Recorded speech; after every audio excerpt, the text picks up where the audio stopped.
Take a look at the person next to you. Say God loves you and I love you too. Now feel the love in the sanctuary. Lift your voice and repeat after me.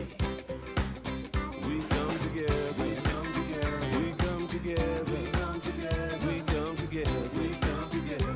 In the name of love, we come together, we come together, we come together, we come together, we come together, we come together. In the name of love.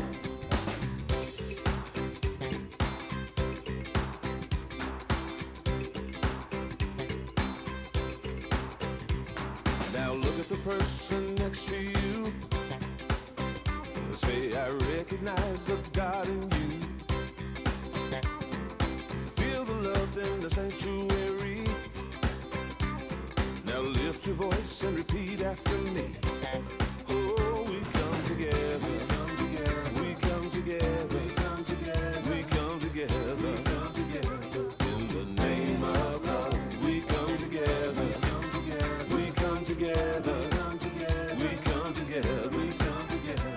In the name of love, from every walk of life, every walk of life, every creed and color, every creed and color. In kinship we unite, in honor of the God in each other. Take a look at the person next to you. Say namaste, I bow to you. Feel the love in the sanctuary. Feel the love in the sanctuary. Lift your voice and repeat after me. Oh, we come together. We come together. We come together. We come together. We come together. In the name of love, we come together. We come together. We come together. We come together. We come together. We come together. In the name of love, we come together. We come together. We come together. We come together. We come together. We come together. In the name of love, we come together. We come together. We come together. We come together.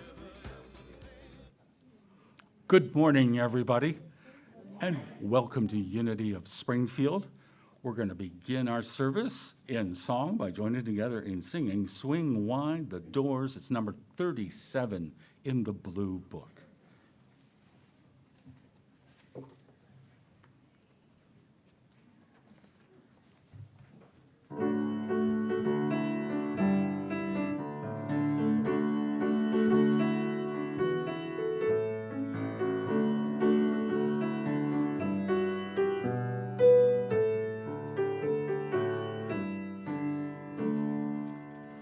Swing wide the doors, the time is right. Swing wide the doors to let in the light. Bring in the dawn for humankind. Swing wide the doors on this heart of mine. Swing wide the doors, the time is right. Swing wide the doors to let in the light. Bring in the dawn for humankind. Swing wide the doors on this heart of mine. Swing wide the doors, time is right. Swing wide the doors to let in the light. Bring in the dawn for humankind. Swing wide the doors on this heart of mine. Swing wide the doors on this heart of mine.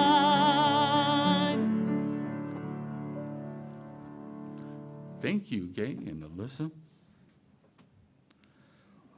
Well, we light this Christ candle here as a part of our connection to the greater unity movement, and we connect and hold individual ministries in prayer each week.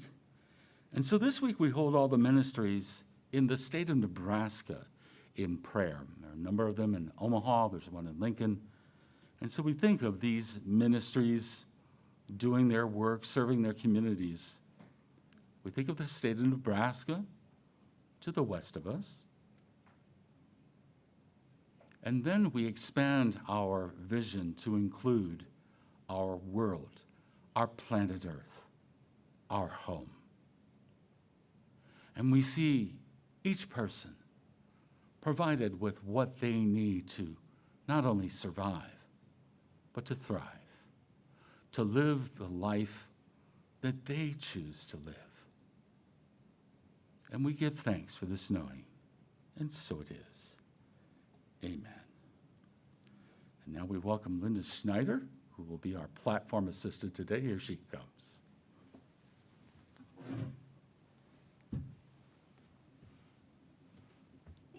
You're welcome. Good morning, friends. We are so glad you're here to join us today for worship. We extend a special welcome to those of you visiting for the first time. On your way in today, you should have received a welcome packet, and we also have a gift for you. Please see one of our greeters after today's service. Unity is a worldwide spiritual movement. We are an inclusive community, and we welcome all people. For our announcements, a memorial service for former minister Reverend Jerry Comstock has been scheduled for Saturday, February 15th, 1 p.m., here at Unity of Springfield. The service will also be live streamed through our YouTube and Facebook channels for those who are unable to make it in person. A light reception will follow in Margaret Kane Hall. Officiating will be Reverend Alden Studebaker, and our licensed Unity teachers, Cindy Luton, Karen Kelly, Peggy Tell, and Donna Studebaker. Everyone is welcome to attend. The Youth and Family Ministry is hosting a Community Tech Connection Time next Sunday, February 16th at 11:30 a.m. Everyone desiring assistance and support using our digital network is invited to join us. We will help you connect to our YouTube videos, Facebook page, and online giving. We will also share tips to help us expand our ministry using these resources. And Reiki treatments will be offered after the service today in the chat room. Using the sign-up sheet located in the foyer, or ask any one of our Reiki practitioners wearing an orange lanyard to receive a free 12 to 15-minute treatment. If you're number 1 and number 2 on the sign-up sheet, go to the chat room after the service to begin your treatment. Other participants, please continue to enjoy fellowship in Margaret Kane Hall until you are called by one of our practitioners.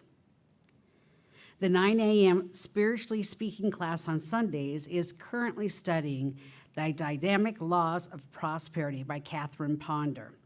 Everyone is welcome to attend. Books are available from our bookstore. Then on this Tuesday at 11 a.m., Peggy Tell will host our Unity Prayer Service in Zoom. This is a space to support with prayer those on our prayer list, on our hearts, and in our community.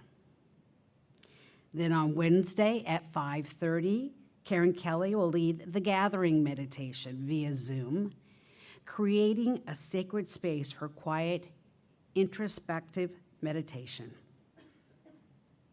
Upcoming events scheduled for our youth and family ministry are Creative Adventures happening February 23rd at noon, and a play date March 2nd at noon. Both will be in the youth ed room. All are welcome to join in the flute circle with David Tell on Thursday, February 13th at 1 p.m., held here in the sanctuary. Beginners are encouraged to come as well.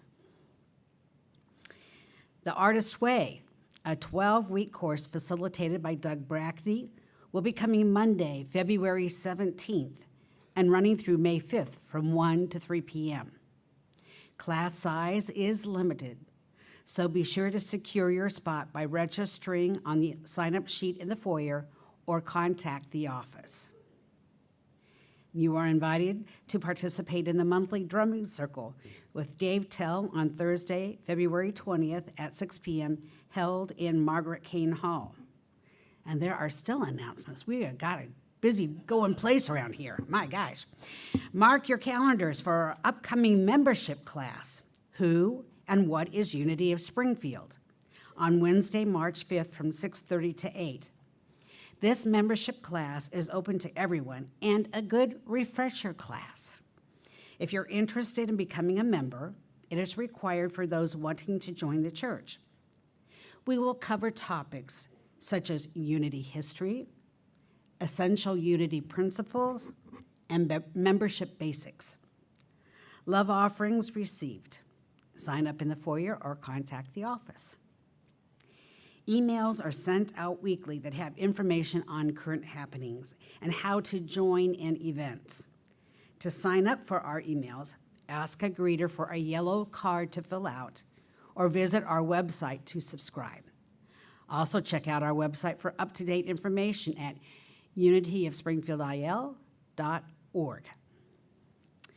And today, we would like to give a special thank you to licensed Unity teacher Cindy Luton for being our guest speaker last Sunday. Thank you, Cindy. Wonderful message. Creating our lives and our world through the thoughts and beliefs we hold in mind is a spiritual principle we practiced at Unity of Springfield. We also know this truth together.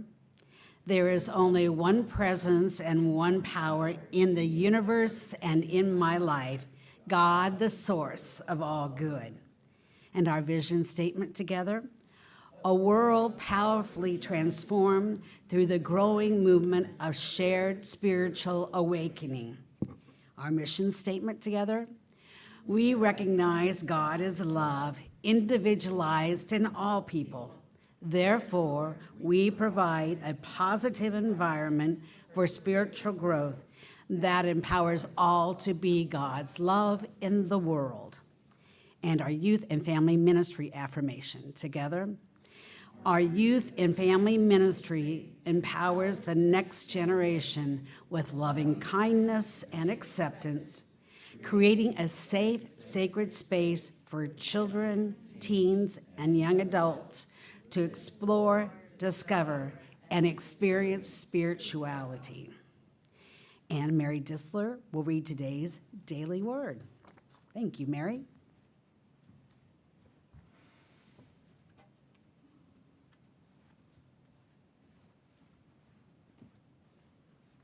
Good morning.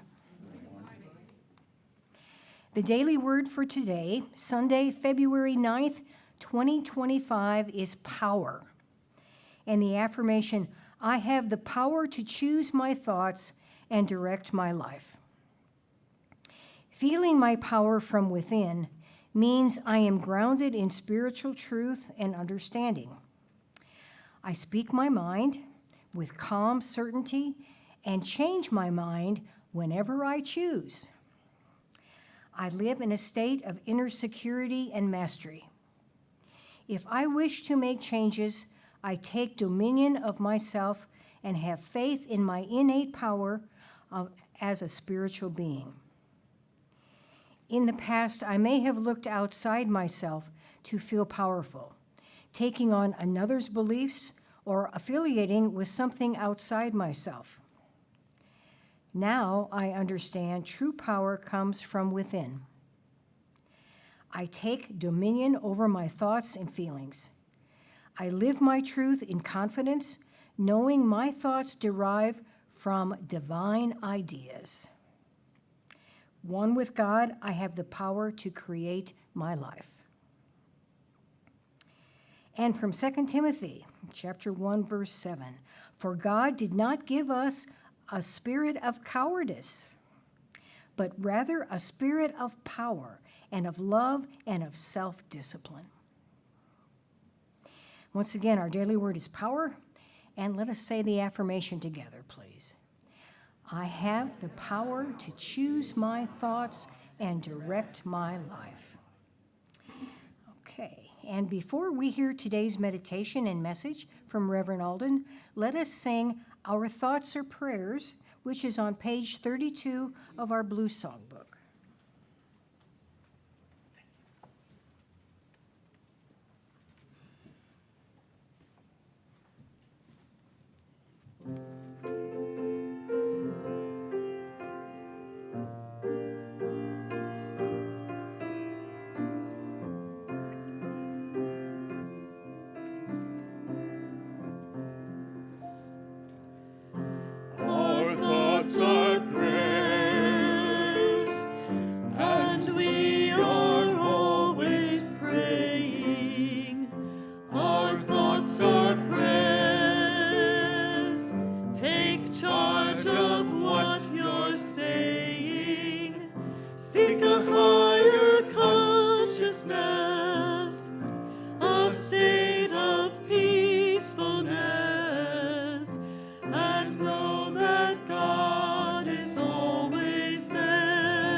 Every thought becomes a prayer.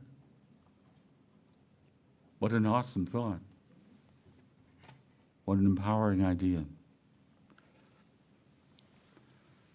And so we enter into meditation right now with the understanding that our thoughts are directing our awareness, our consciousness. And we begin that process by entering into a state of relaxation, beginning with gently closing our eyes and letting go of our attention to everything in the outer world. And instead, directing our attention to what lies within. And within us is a greater world than even exists in the outer. It is the realm of consciousness, expansive, all-encompassing, touching many places, shapes, forms, ideas, energies, vibrations. It is what Jesus referred to as the kingdom of heaven. And he said, it is within us.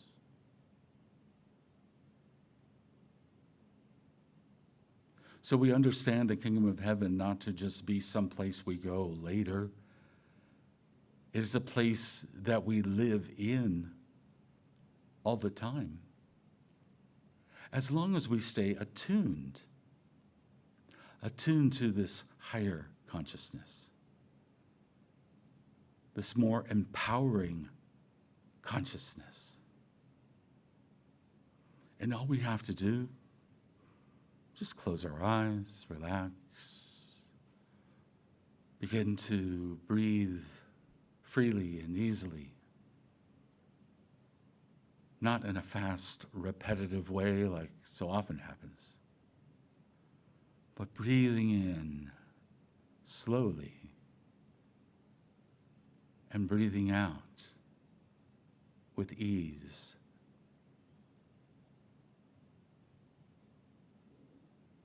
And in this way, our awareness moves into a state of calmness, inner poise.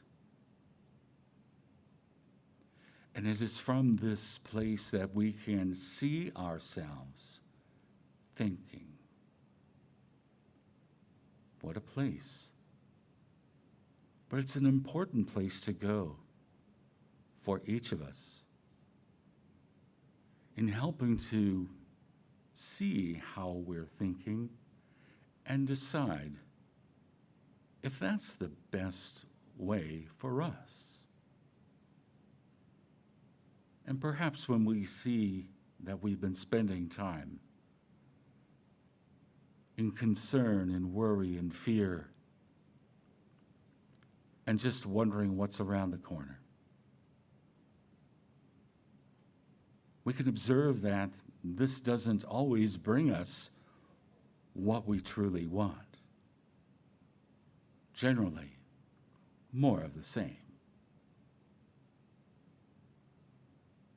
But what our souls are seeking is what's already within our souls. It is that place of inner peace, calm. It is that place of being inspired with ideas that fill us with excitement and joy. And when we're able to set aside that aspect of consciousness that is always nattering away, pushing, being confrontive, or having to insist on what we think is the best.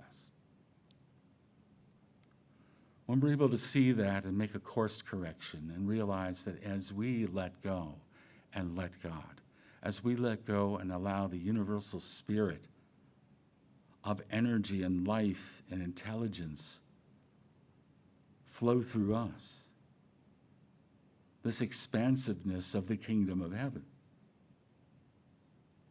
that we're provided with the direction and ideas that are best for us, that bring us what we truly want in life. It is then that what we seek emerges and makes itself known.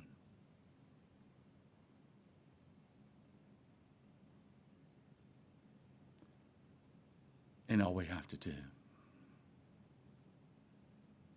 is close our eyes, really relax, and just open up. Open up to the good that is God's Spirit.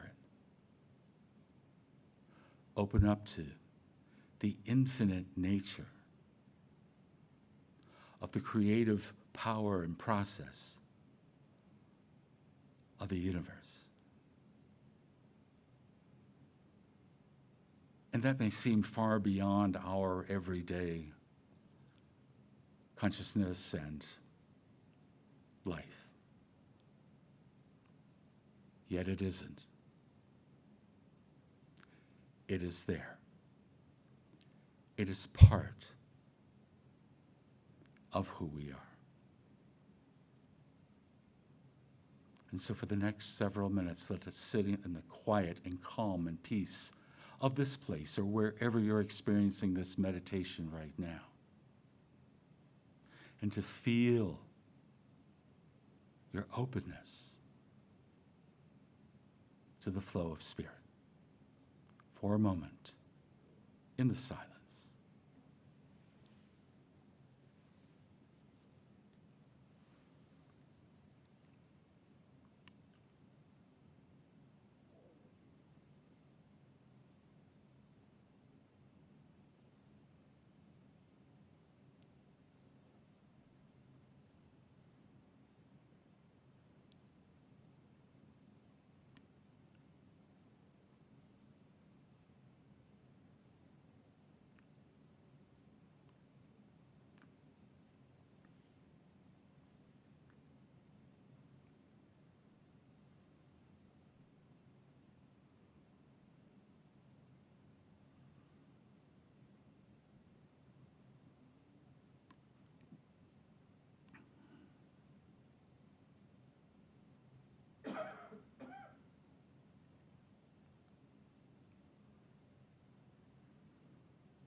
It is with gratitude and thankfulness that we come forth from meditation. Grateful for the opportunity we have to experience our connection, our oneness with the infinite Spirit of God, the infinite Spirit of good that is ever flowing through us. And we, from this point forward, remember who we are as spiritual beings, living in this human existence and doing so to the highest and best of our ability, and through the support and guidance and nurturing of divine love. And for this time of meditation and inner reflection, we give thanks and do so in the name and through the power and through the nature of the living Christ presence within us all. And so it is. Amen.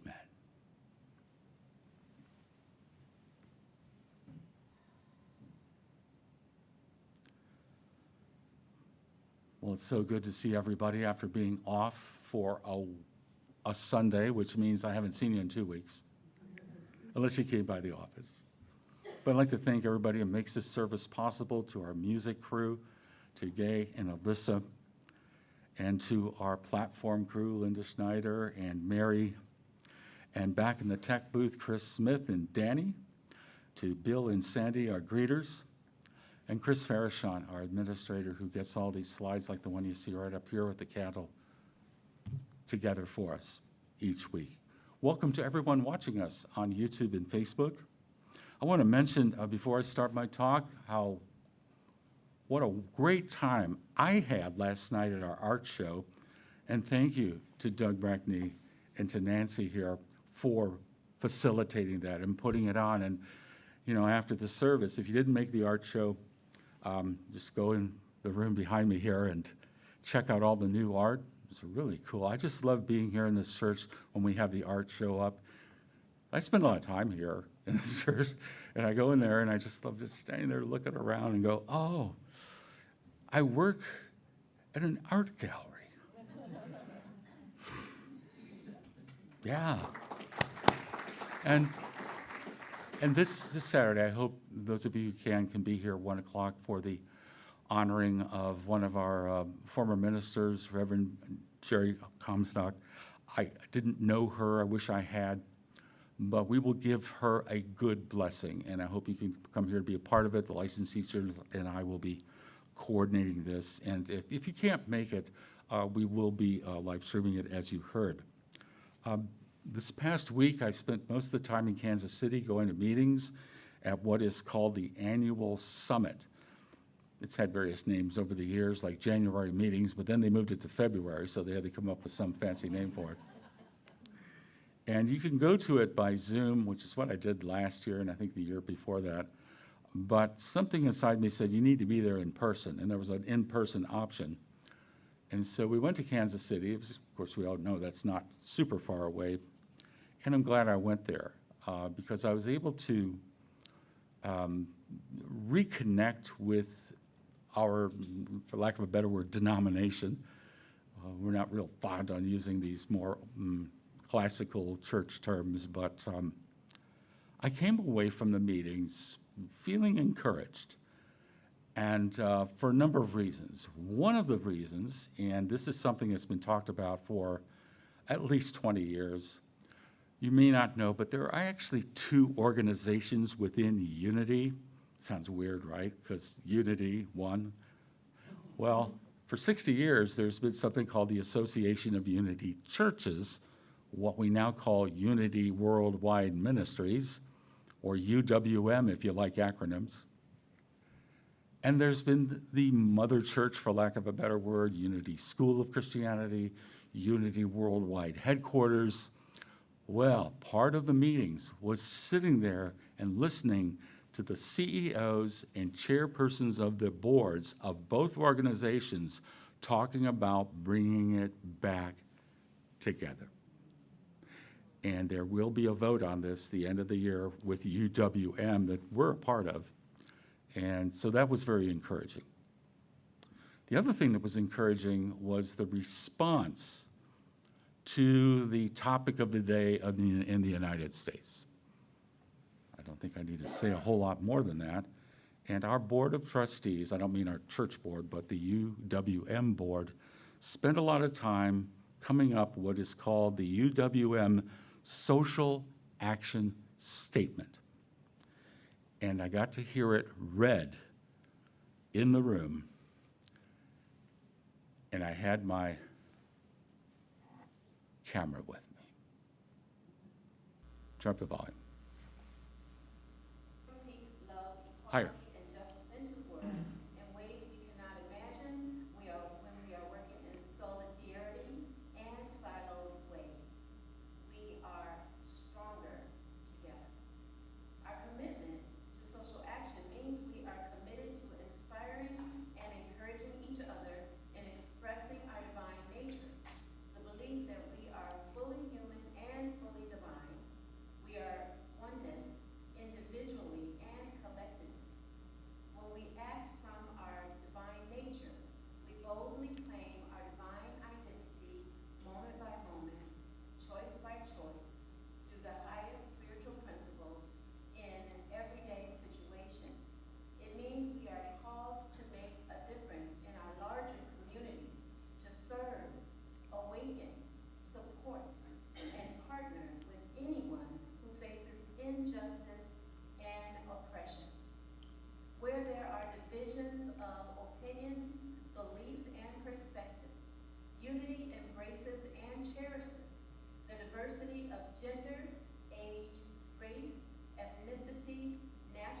range of abilities, sexual orientation, gender identity, financial means, education, and political perspective.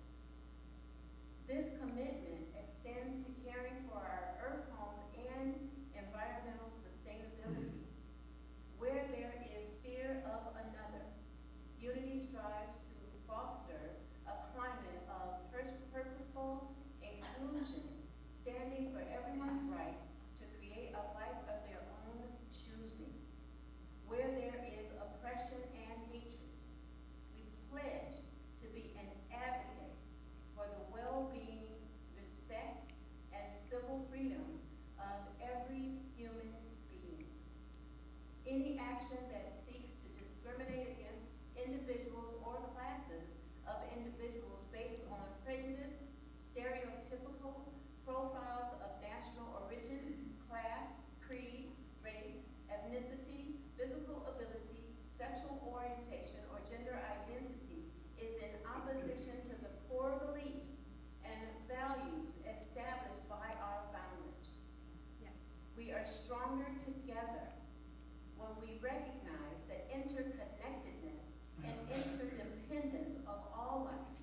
This is the foundation on which we stand when engaging in social action to demonstrate and live out our commitments to freedom, peace, love, equity, and justice, our communal well-being. That is our statement of truth around social action.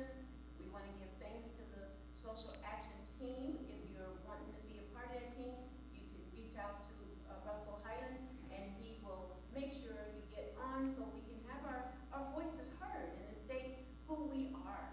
And I want to really acknowledge Reverend Kelly Isola for her part on that team in crafting and molding and giving these beautiful young words for us to take in.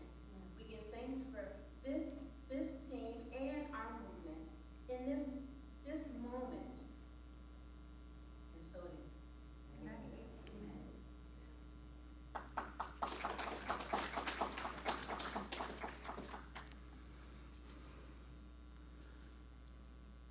You can see why I needed to be there in person.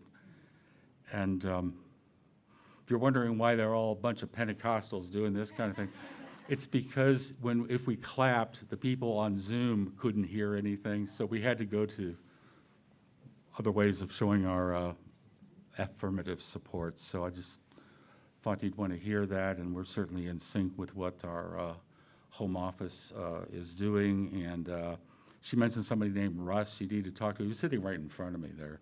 I've known Russ for a long time. He's a cool guy. But anyway, we continue to be affirmative of our principles and do our best.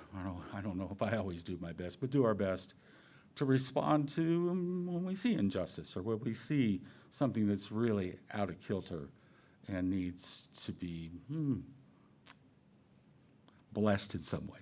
Anyway, y'all came for a sermon. Yes, May I ask a question? you may. I would be interested in having a written script of that so that I can, It's coming, and they're going to be putting it on their website. I'd hoped it would have been up by now. You know, it takes a while to get things done, and we'll put it on our Facebook page. And I'll put this on the Facebook page too. But excellent question. So, for the next few weeks, we're going to be looking at the essential ideas of Jesus from the Sermon on the Mount. I think that's probably one of the best parts of the Bible. If anybody came to me and said, okay, if I'm reading the Bible, I don't know where to start, and what would you recommend? Because people think ministers are experts on the Bible. I don't know much about the Bible myself. I wrote a book about it, but it's a channeled work, actually. I would recommend the book of Genesis in the Hebrew Scriptures, and probably the book of Matthew in the Christian Scriptures. And of course, that puts you right in there with the Sermon on the Mount. So we're going to be taking some time discerning these words of Jesus, these words of wisdom. And I remember when I was a minister in Cincinnati, I was there for quite a while, and we did a lot of weddings in the church there. We had a pretty chapel. And I remember this couple coming there, and, they were a little unsure about our church. They had all kinds of questions, and they asked me a very direct question of whether we were Christian or not. Because they'd heard some minister refer to unity as a cult. And of course, you don't want to be called a cult, do you? Even though all religion is a cult, if you want to get technical about it. And so I simply looked up at the stained glass window in the church and went. Now, for those of you who can't see the slide that's on the wall here, the stained glass window of what's now called Unity in Garden Park in Cincinnati, Ohio, is an acclaimed stained glass window. It's on the list of stained glass windows in Cincinnati of Jesus walking on the water. I got to speak in this church for 10 years with Jesus looking over my shoulder all the time. And at the same time, Jesus was also following the speeders on Galbraith Road with those eyes, like back and forth. It's an awesome stained glass window. What more could I have said? I just looked up. I go, hey there, what do you think? I think they booked the wedding, if I remember right. I'm asked about Jesus all the time, especially by people who are unfamiliar with unity. They never heard of unity.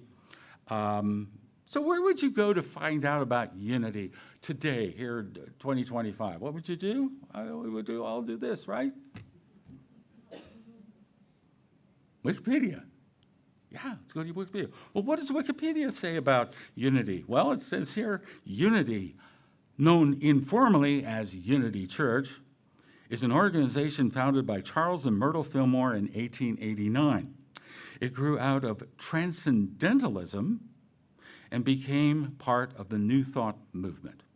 Unity is known for its daily word devotional publication.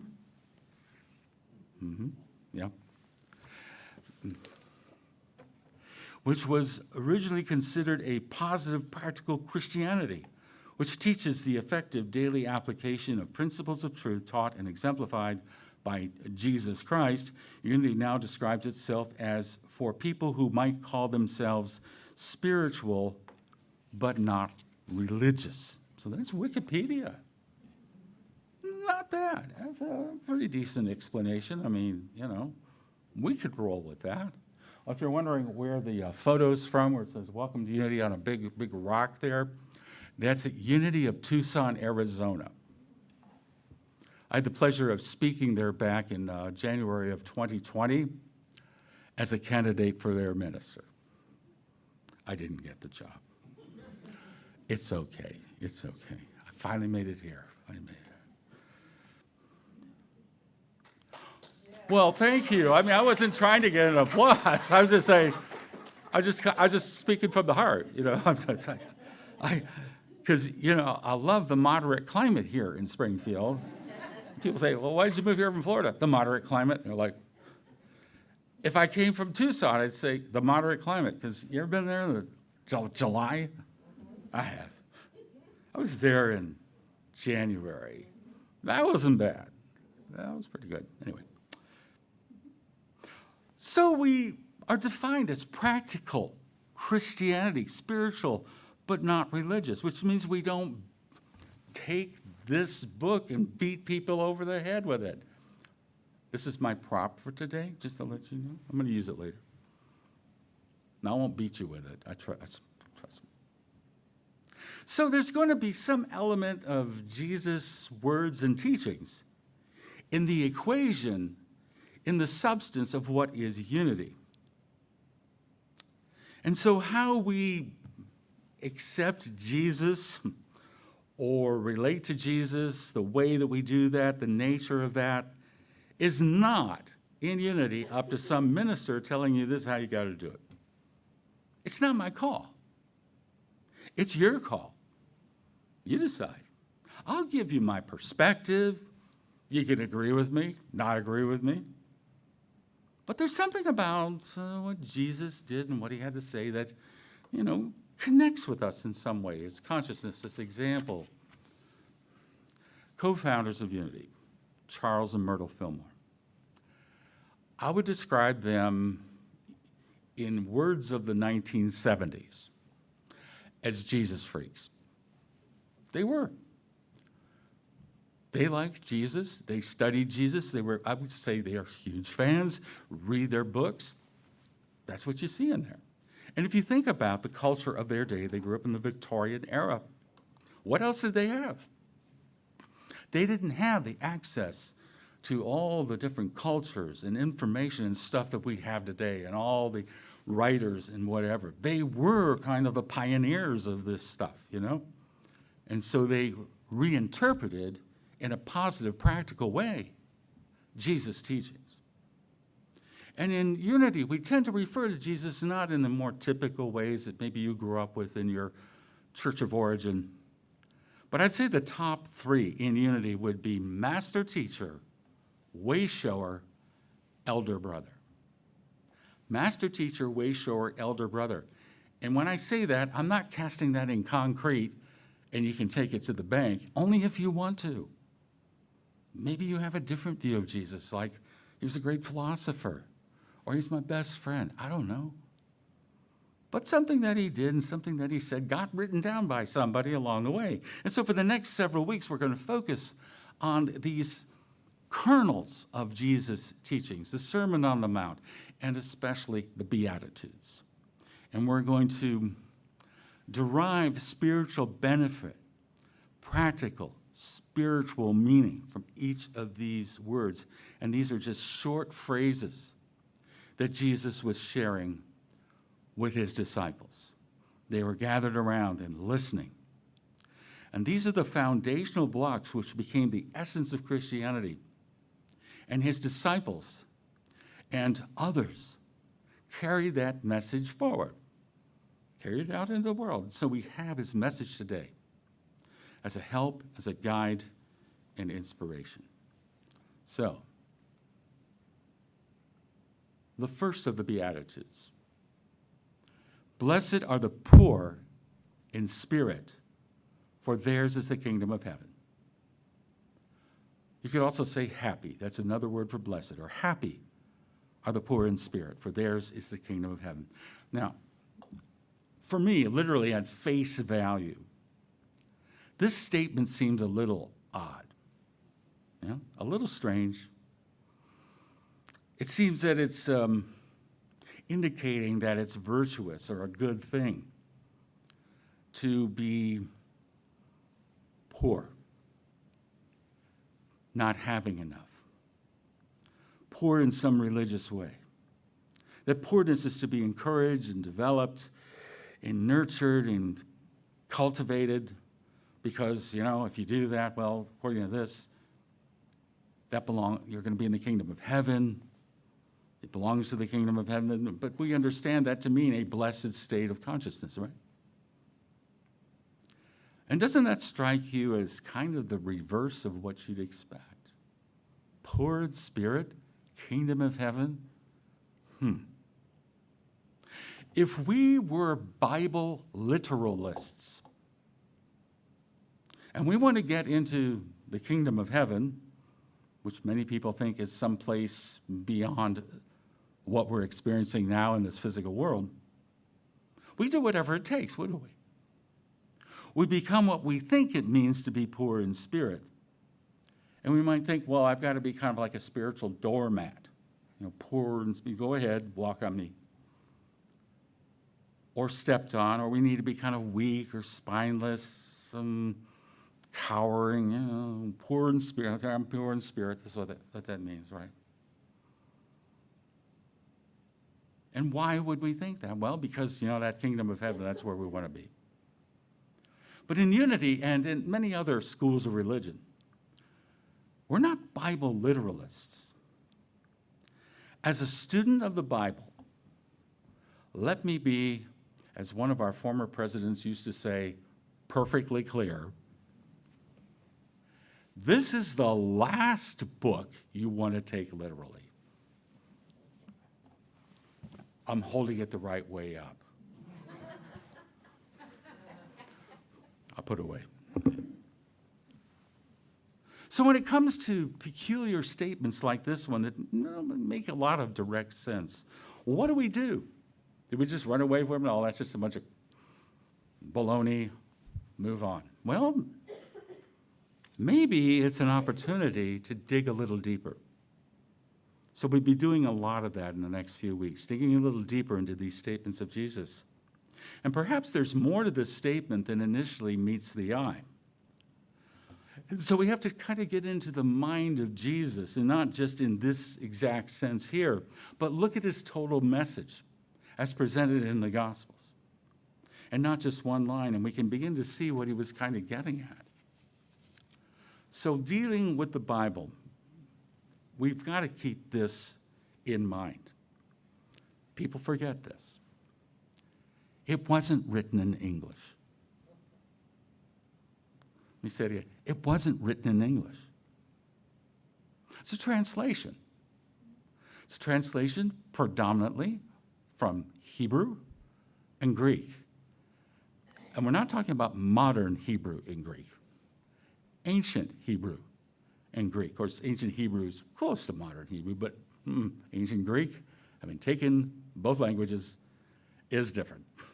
Yeah.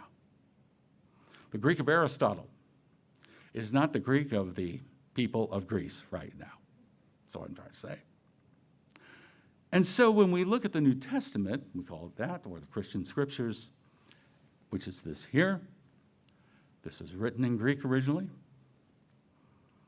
And it's likely Jesus didn't even speak these words in Greek. I'm not saying he maybe wasn't familiar with Greek, because, Greek was what English is today in our world. Back then, Greek was the language. You can thank Alexander the Great for that. But he likely spoke this in Aramaic. Somebody heard it, remembered it. Somebody later wrote it down maybe in Aramaic. Later, wrote it down in Greek. So it gets a little distilled along the way, I guess is a way of putting it. And so what Bible translators try to do is do their best with the manuscripts they have that are written in Greek and to render them into English in a way that helps capture the meaning of the statement, the vernacular. And they do their best to do that. And so we can see how Bible study requires an understanding of this process. To not just take hook, line, and sinker. Here's what it said. Jesus said it. It was written down, of course. Where's my Bible? In a black leather Bible like this, in only one translation. It came out in the year 1611. If you like Shakespeare, that's the translation you're going to want, the King James Version. And there are some people that still think this is how the only version to follow. Well, would you say the English language has changed from the early 17th century to now? A little. Yeah.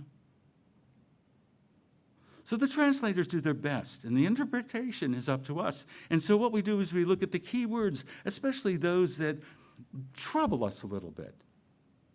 And the word poor is one that troubles me a little bit. And so we look at these key words and we go, well, what's that word poor mean in how it was written down originally? Yep. Welcome to Bible study class, everybody. And yes, there's some Greek in it. Yeah. The word for poor is tokos. Tokos. Accent on the end if you want to know where you put the Yeah? If you can read Greek, it's there for you. If you don't, there's the English transliteration right there. And it means poor, but it also means kind of begging or destitute or powerless, needy. lacking something. And it's used in the Greek language in a whole lot of ways. To even describe somebody who is a beggar, you would use a derivation of this word. And so it means that there's something that you need to diminish in order to experience or the kingdom of heaven. And then there's this second word here, spirit. So you need to diminish or reduce or whatever the spirit. Now, the word spirit has a lot of meanings. It means holy, sacred, sanctified. We can think of a lot of different religious terms for it. But what we're looking at here is what it means in the original Greek, and it comes from the word pneuma or pneumati. And this is where we get the word pneumatic, the English word pneumatic. And it means the movement of air, the breath. It can also refer to the self, to the mind, to the intellect, to the rational side of our nature as human beings. And so when we start to put this together, we can start to begin to get a feel that maybe this is more than just how it reads in a basic sense, poor in spirit, inherit kingdom of heaven, that maybe there's something that we need to do in consciousness in order to experience this kingdom of heaven, this place that we understand to be the realm of divine ideas. And so we look to experts on Bible interpretation, metaphysical interpretation, and one of the best, and we're going to be looking at a lot of what he says in the next few weeks, are the words of Emmett Fox. Now, if you are a member of 12-Step, you know who Emmett Fox is and the Golden Key. If you've been studying unity a while, you know who Emmett Fox is. And he said this about this statement. He says, to be poor in spirit means to have emptied yourself of all desire to exercise personal self-will. And what is just as important is to have renounced all preconceived opinions in the wholehearted search for God. It means to be willing to set aside your present habits of thought, your present views and prejudices, your present way of life, if necessary, to jettison, in fact, anything and everything that can stand in the way of your finding God. Wow. Wow. What Jesus was saying here is that, if you want to experience this higher realm of consciousness, you got to let go of some stuff. You got to let go of that bag of stuff you've been carrying around with you. To relinquish human concepts. To set aside our intellect for a while. The thing that's jabbering in our minds for a while. To transcend mental activity. And even rational, this has to mean that. We have to give up excessive opinions, crystallized belief systems, attitudes, and prejudices. Yeah. And so that's hard for us to do because we like our stuff. But sometimes our thinking and our stuff gets molded into concrete. And how do you get apart concrete? You go down to the rental place and you get a jackhammer and you just start blasting away on this stuff till it breaks up. But maybe we don't have to use a jackhammer. Maybe we can just observe how we've been thinking, how it hasn't been really working for us, how it raises our blood pressure, makes us feel fearful, whatever. Because as long as we hold tenaciously to the self, in this case we're talking about spirit, small s, okay? The intellect, our prized ideas, as long as we hold to pig-headedness and being unyielding and kind of closed off in our own little world, we block the flow of the kingdom of heaven. We get in the way of our own good. And again, we understand the kingdom of heaven, kingdom of God, the same thing basically. It's not a place we go. It's a state of consciousness within every person. It is the realm of divine ideas. It is where solutions come from. It's where brilliance comes from. It's where love comes from. So, if we do so long enough, and we spend time enough letting go of this, the kingdom of heaven and all that it is, all the love, peace, and joy, and bliss, and wholeness, can have a chance of showing up. And we feel it, and we know it, and we experience it. And we just have to let it go. You let go of everything. You jettison, in fact, anything and everything that can stand in the way of your finding God. You couldn't be more emphatic than that. So to be poor in spirit, in the way that Jesus most likely intended, we have to make some small adjustments to our thinking and step out of the normal train of thought that we usually run in, where we're pushing our agenda, we're pushing our way, it has to be this way, and to get to the point of wonderment and openness and receptivity. You've been in meetings where people weren't doing that here? Where everybody's like, I guess. It ain't going anywhere. Nobody wants to blink. I remember when I first moved to Florida, I went to this meeting of people who grew native plants and fruit trees and stuff. The person in the church had invited me to go, and I picked her up, and we went there. It was at a fire station. And these folks hadn't met since COVID had started, so it was like right back together again. And I sat there as a newbie watching the unfoldment of this. And it kept going on and on between the person running the Facebook page and the person who's the president, and you said this in the past. I'm sitting there like, woo. When it got to be an opening, I stood up and said, what's your mission statement? And they're all looking at me. I'm like, and I turned to my church member and I said, I'll be waiting for you outside. I walked out of the meeting. Well, sometimes you just gotta let people figure it out. But anyway. So, if we let go of having it to be a certain way, notice how good things start to get. Notice the flow. And notice when we try to set aside the personal will and attachment to it having to be this way, that sometimes it works out better than we could even imagine it. What does it mean to be poor in spirit? Happy are those who are free from prejudice and preconceived ideas, for they will know the best way. Well, with Halloween coming up on, is it Friday? I'm sorry. I'm stuck in the past. Valentine's Day. Whew, thank you for correcting me. Thought I'd sing a song about love. It's not a long one.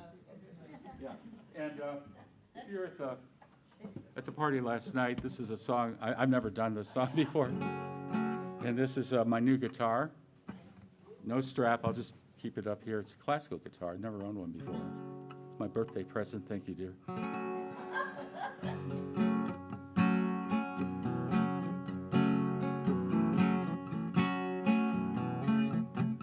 It's the time of the season when love runs high. It's the time, give it to me easy. Try with pleasured hands, take you to the sun, to promised lands, to show you everyone it's the time of the season for love, peace,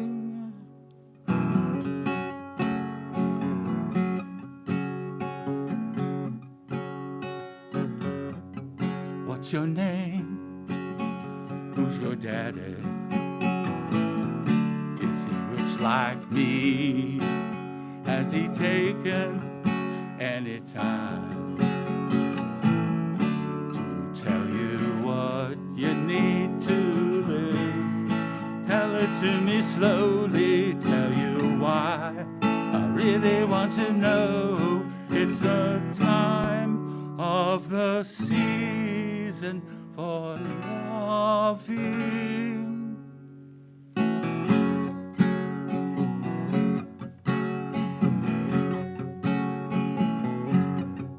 What's your name? Who's your daddy? Rich like me? Has he taken any time to show you what you need to live? Tell it to me slowly, tell you why. I really want to know. It's the time of the season for loving. It's the time of the season for loving.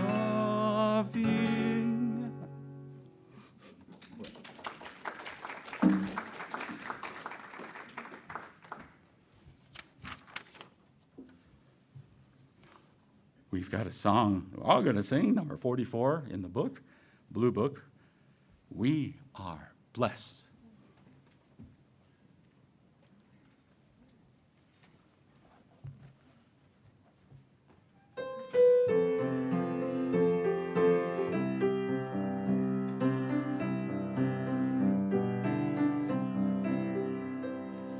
Divine love within us blesses and honors our talent, our commitment, our time. Divine love within us blesses and honors our talent, our commitment, our time. We are blessings and inspiration. We are blessed, we are inspired.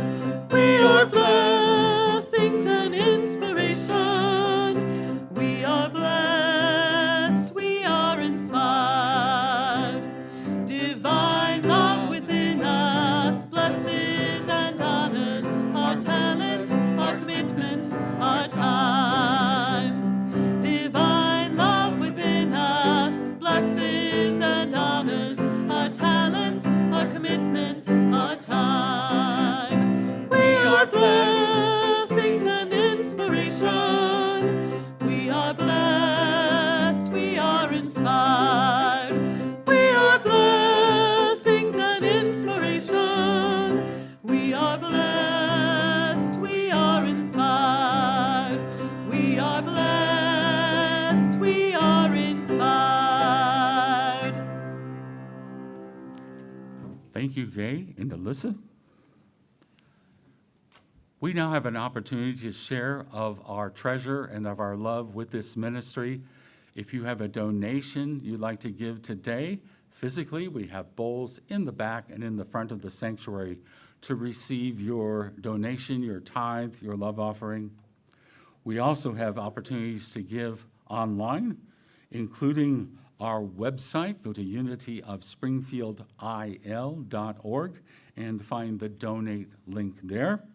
Also, you can text to give at 217-335-4121 or mail a check to 417 East Cordelia, Springfield 62703. And we do appreciate everyone's support of our ministry.